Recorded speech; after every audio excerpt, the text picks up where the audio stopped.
Бир нече күн мурун мен азык-түлүк дүкөнүнүн жанына машинемди токтотком. Анан бир мас айдоочу келип машинемди сүзүп салды. Автоунаам таптакыр жараксыз болуп калды.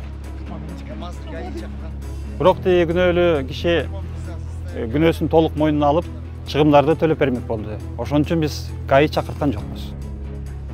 Ишибиз сотко чейин жетти.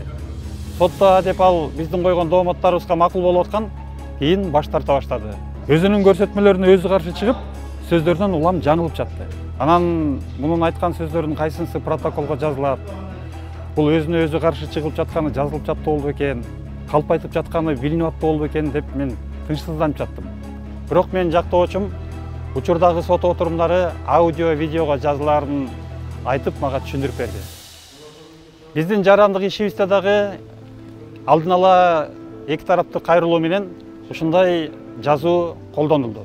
Анткени кээ бир учурларда соттогу катчы бардык сөздөрдү протоколго түшүрбөй калышы мүмкүн, жетишпей калышы мүмкүн. Ал эми бул жерде башынан аягына чейин толугу менен жазылып, керек болсо кийин айыпталуучунун ар бир сөзүн карап чыгууга мүмкүндүк берет. Айтмакчы, жазылуу жүргүзүлүп жатканын билген айыпталуучу өзүнүн жоопкерчилигин сезип, жүрүм-турумун кадимкидей өзгөрттү. Сотто кичинекей нерсе дагы чечим чыгарууга чоң роль ойнойт.